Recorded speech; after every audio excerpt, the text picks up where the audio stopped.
As-tu déjà eu l'impression de travailler dur chaque mois, de recevoir ton salaire, mais de voir ton argent disparaître comme par magie, sans jamais comprendre pourquoi tu n'arrives pas à avancer? Tu te dis peut-être, je ne gagne pas assez, c'est pour ça que je n'évolue pas. Mais laisse-moi t'arrêter tout de suite. Bien souvent, ce n'est pas uniquement une question de revenus, c'est surtout une question de dépenses inutiles. Oui, la vérité c'est que la pauvreté n'est pas seulement liée au manque d'argent, mais aussi à la mauvaise gestion de l'argent qu'on a déjà. Beaucoup de personnes se plaignent de ne pas être riches, mais si tu regardes de près leur train de vie, tu remarqueras qu'elles gaspillent chaque mois une partie énorme de leurs revenus dans des choses qui ne servent absolument à rien. Et c'est ce cercle vicieux qui les empêche de progresser financièrement. Imagine ceci, tu gagnes 200 $, 500 $ ou même 1000 $ par mois. Peu importe le montant, si tu continues à laisser partir ton argent dans des futilités, tu resteras bloqué au même niveau, incapable d'investir, d'épargner ou de bâtir quoi que ce soit de solide. Le pire, c'est que ces petites dépenses semblent anodines au départ. Ce n'est que quelques dollars. Ce n'est pas grave. Je mérite de me faire plaisir. Mais additionnées, elles deviennent une montagne qui t'écrase. Regarde autour de toi. Beaucoup de gens roulent avec des téléphones dernier cri, portent des vêtements de marque, sortent manger au restaurant 3 ou 4 fois par semaine, mais n'ont pas 100 $ de côté en cas d'urgence. Est-ce que tu vois la contradiction? On préfère paraître riche devant les autres, plutôt que de construire une vraie richesse. Et c'est exactement ce qui piège des millions de personnes dans la pauvreté. Alors aujourd'hui, je vais te révéler 13 dépenses inutiles qui te maintiennent pauvre. Ces habitudes sont comme des fuites dans un seau. Peu importe combien d'eau tu verses dedans, il ne se remplira jamais. Si tu veux avancer, si tu veux que ton argent travaille pour toi au lieu de s'évaporer, il est urgent que tu identifies ces pièges et que tu apprennes à les éliminer. Je ne te dis pas d'arrêter de vivre ou de ne jamais te faire plaisir. Mais si tu continues à donner ton argent à des choses qui ne construisent rien, tu ne pourras jamais sortir du cycle travail, salaire, dépenses, zéro. Ce que je vais partager avec toi aujourd'hui peut te sembler dur, mais c'est la vérité que personne n'ose dire. Tant que tu continues à financer tes envies plutôt que tes besoins, tu resteras pauvre. Prépare-toi, car ce que tu vas entendre va peut-être te choquer, mais si tu l'appliques, ça peut changer complètement ta vie financière. Voici donc les 13 dépenses inutiles qui te maintiennent dans la pauvreté. 1. Les cafés et boissons quotidiennes à l'extérieur. Tu sais ce petit rituel quotidien que beaucoup de gens ont. Le café, le smoothie ou la boisson énergisante achetée à l'extérieur chaque matin ou chaque après-midi. Ça paraît anodin. Mais si on fait le calcul, c'est une des principales fuites d'argent qui empêche de constituer un vrai capital. Imagine que tu dépenses seulement 3 $ par jour pour un café. Sur une semaine, ça fait déjà 21 $. Sur un mois, environ 90 $. Et sur une année entière, presque 1000 $ partis en fumée pour du café. Pour beaucoup de personnes, ce montant pourrait représenter le début d'une épargne solide ou le capital nécessaire pour investir dans une compétence, un petit business ou même des placements financiers. Le problème avec cette dépense, c'est qu'elle devient automatique. La plupart des gens ne se rendent même plus compte qu'ils font ce geste. C'est une habitude sociale. Tout le monde le fait, ce n'est pas grave. Mais si tu prends le temps d'analyser ton budget, tu verras que ces petits achats répétés quotidiennement sont beaucoup plus coûteux qu'ils n'en ont l'air. Et ce n'est pas seulement l'argent perdu. C'est aussi la mentalité qui se cache derrière. Quand tu donnes ton argent pour un plaisir instantané, tu renforces l'habitude de dépenser pour te faire plaisir maintenant, plutôt que de penser à ton futur. C'est exactement ce comportement qui maintient les gens dans la pauvreté. Ils choisissent le plaisir immédiat au détriment de la sécurité financière à long terme. Alors que faire? La solution n'est pas de bannir complètement le café ou les boissons, mais de les préparer chez toi. Un café maison coûte moins de 0,50 $ par tasse et tu peux le personnaliser à ton goût. Le même geste, répété chaque jour, te permettrait de garder des centaines de dollars par an que tu pourrais rediriger vers l'épargne, l'investissement ou même pour démarrer un projet qui te rapportera bien plus que ce café acheté à l'extérieur. Pense à ce que tu pourrais faire avec ces 1000 $ économisés sur un an. Investir dans un cours pour apprendre une nouvelle compétence, acheter un livre qui change ta perspective financière, ou même commencer un petit business en ligne. Tout commence par identifier ces petites dépenses inutiles et les transformer en ressources qui travailleront pour toi. Le café du matin peut sembler insignifiant, mais il illustre parfaitement comment les petites habitudes répétées chaque jour peuvent maintenir quelqu'un dans un état de pauvreté sans qu'il ne s'en rende compte. 2. Les abonnements et services inutilisés. Tu connais sûrement ce scénario. Tu t'abonnes à une plateforme de streaming, à une application premium, à une salle de sport ou à un service en ligne, parce que c'est pratique, mais au final, tu ne les utilises presque jamais. Chaque mois, ton compte bancaire se fait siphonner silencieusement, et toi, tu continues à payer pour quelque chose que tu n'exploites même pas. Les abonnements sont l'exemple parfait de dépenses invisibles mais récurrentes. Individuellement, ils peuvent sembler insignifiants, 10 $, 15 $ ou 20 $ par mois. Mais si tu cumules plusieurs abonnements inutilisés, tu te retrouves à perdre des centaines de dollars par an. Et le pire, c'est que ces pertes passent inaperçues, elles ne frappent pas immédiatement ton budget, et tu ne réalises pas à quel point elles grèvent ta capacité d'épargne ou d'investissement. Le problème majeur derrière ces dépenses, c'est le confort mental et la paresse. On préfère laisser l'argent partir automatiquement plutôt que de faire l'effort de résilier. Beaucoup de gens pensent « ce n'est pas énorme, je pourrai toujours l'utiliser un jour ». Mais ce jour n'arrive presque jamais. Et pendant ce temps, l'argent qui aurait pu être investi, épargné ou utilisé pour créer une source de revenus supplémentaires s'évapore. Un autre aspect est l'effet psychologique. Ces abonnements créent une illusion de richesse ou de modernité.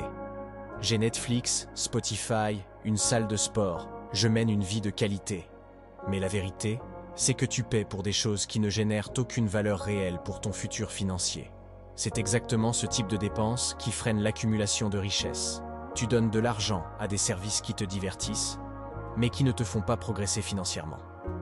La solution est simple, mais demande un minimum de discipline. Fais un audit complet de tes abonnements. Note tous ceux auxquels tu es inscrit et demande-toi « Est-ce que j'utilise vraiment ce service ? Est-ce que cela m'apporte une valeur réelle ?»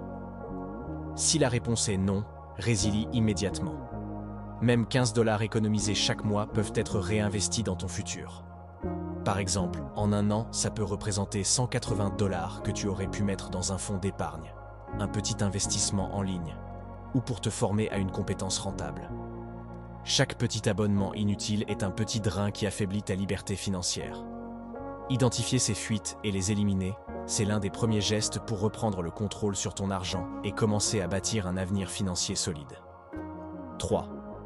Les vêtements et gadgets de marque pour impressionner beaucoup de gens tombent dans le piège de dépenser pour impressionner les autres. Et c'est une des principales raisons qui les maintient dans la pauvreté.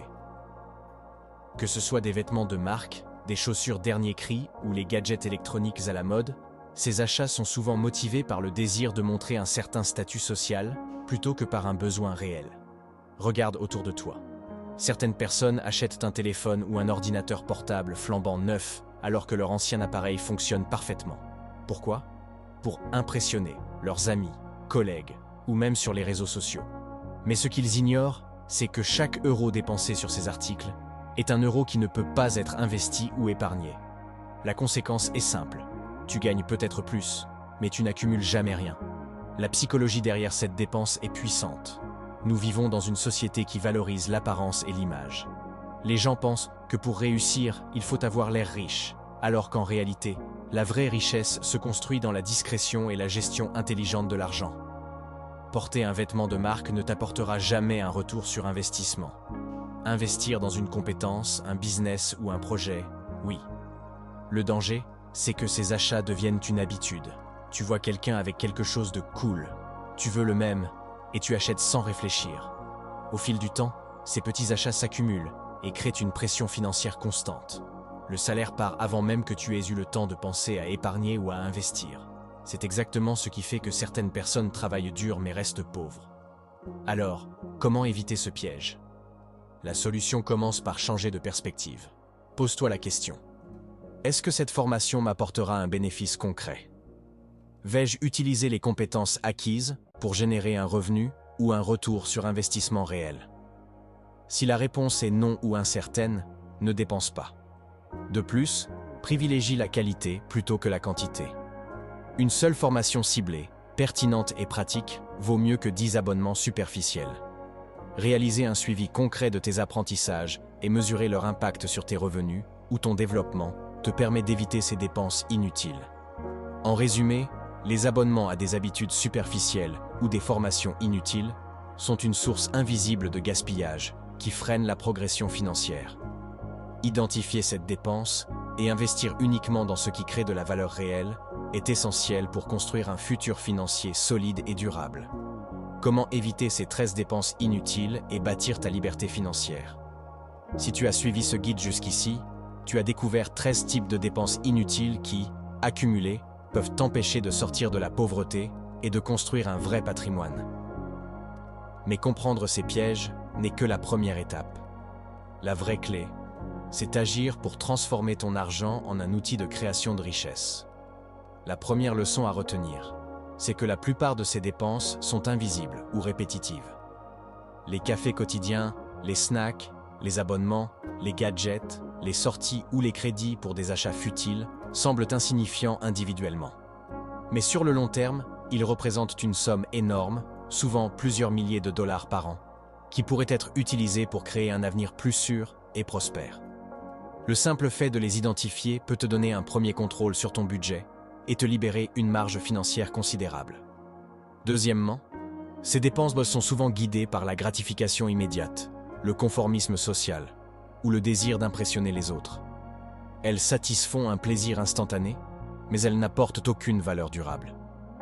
Pour construire une véritable richesse, il faut apprendre à différer le plaisir, à investir dans ce qui a un retour concret, que ce soit des compétences, des projets, des placements ou des économies.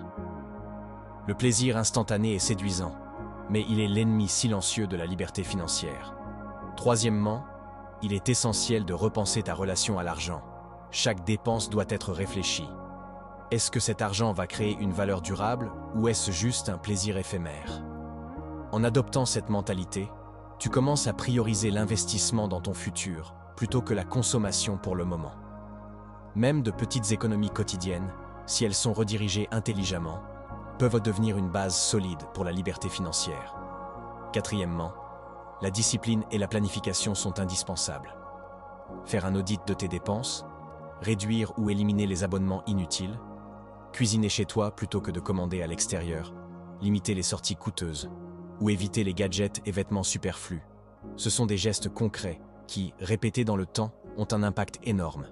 La liberté financière ne se construit pas en un jour, mais avec des actions conscientes et régulières.